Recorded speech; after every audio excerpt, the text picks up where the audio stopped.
Seja bem-vindo ao podcast MG Familiar. Um podcast sobre temas pertinentes que nos fazem refletir e frequentemente com implicações para a prática clínica. E damos as boas-vindas ao nosso anfitrião, professor Carlos Martins.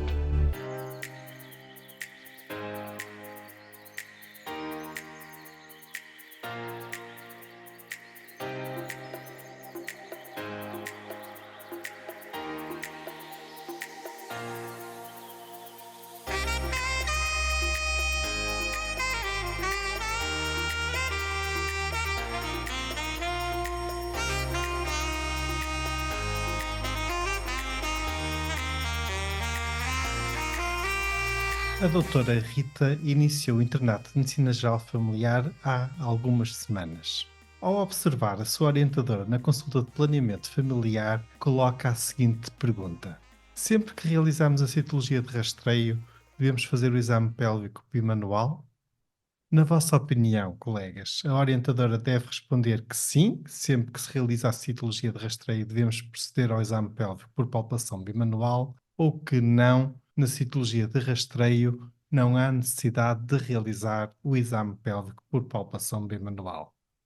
Esta pergunta e este quiz é muito pertinente e nota-se essa pertinência até pelas respostas que estamos a obter no nosso quiz. No momento em que estamos a gravar este episódio, recebemos já 270 respostas e destas respostas, 55% dos colegas considera que não e 45% considera que sim.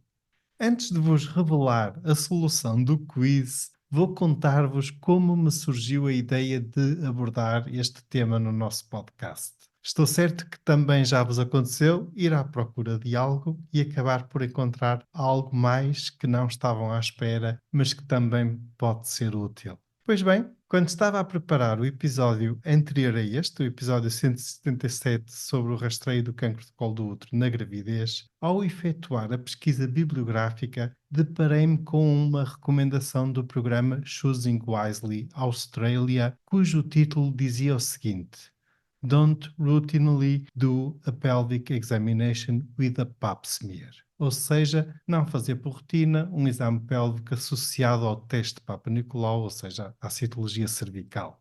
Fiquei curioso e fui ler a recomendação e a respectiva fundamentação.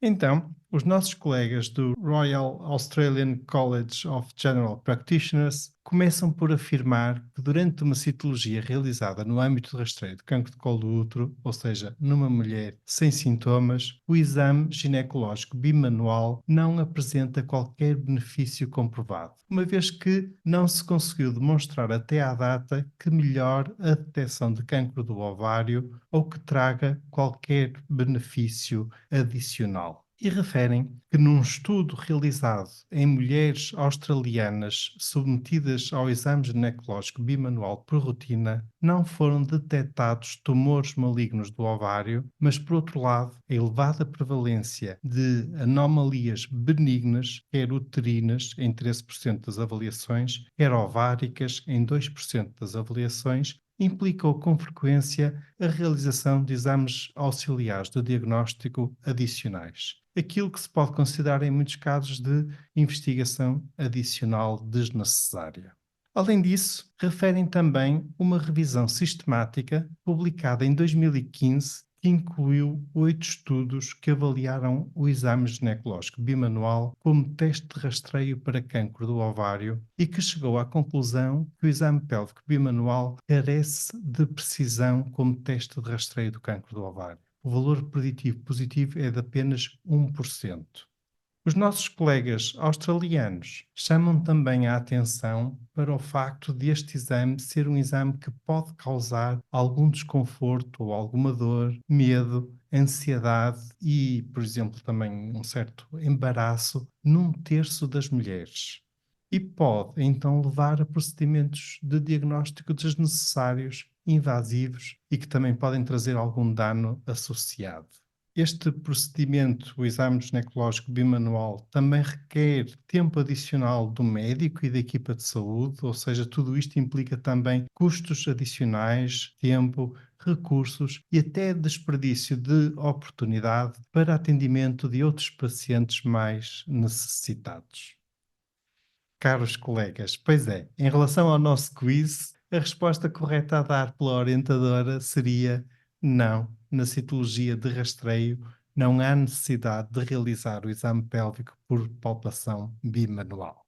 Eu bem sei que, por vezes, adquirimos hábitos, rotinas no nosso trabalho que nos levam a repetir os nossos atos e até a transmiti-los de geração em geração. Mas também é para isto que serve o método científico e a medicina baseada na evidência, para avaliarmos de forma coerente se aquilo que fazemos pode trazer mais benefício ou mais dano aos nossos pacientes. E este também é um daqueles casos em que a probabilidade de dano é superior, e daí esta recomendação do Choosing Wisely. Caros colegas, com este episódio partilho o link de acesso à recomendação aqui referida, o link de acesso à revisão sistemática e também o link de acesso aos resultados do nosso quiz. E renovo o convite, se desejarem, enviem-nos um áudio com uma sugestão para o nosso podcast ou apenas uma saudação, enviem pelo Instagram ou pelo Messenger do MG Familiar e tentaremos integrar alguns dos vossos áudios em episódios futuros do podcast MG Familiar. Por favor, no áudio deixem o vosso nome, especialidade e local de trabalho. E, por favor, também não exceder os 60 segundos. Desde já, muito obrigado a todos. Muito obrigado por estarem aí desse lado e por nos ouvirem. Fiquem bem, continuem bem. Até ao próximo episódio.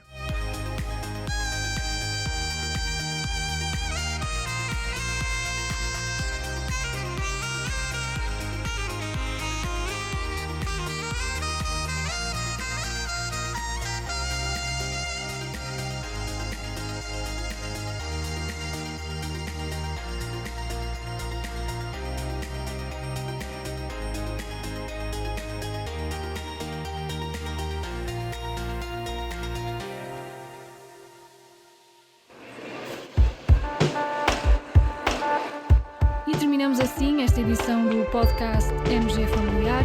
Muito obrigada por nos ouvir. Se desejar completar a sua leitura, muitos dos conteúdos abordados neste podcast estão disponíveis em www.mgfamiliar.net. Até ao próximo episódio.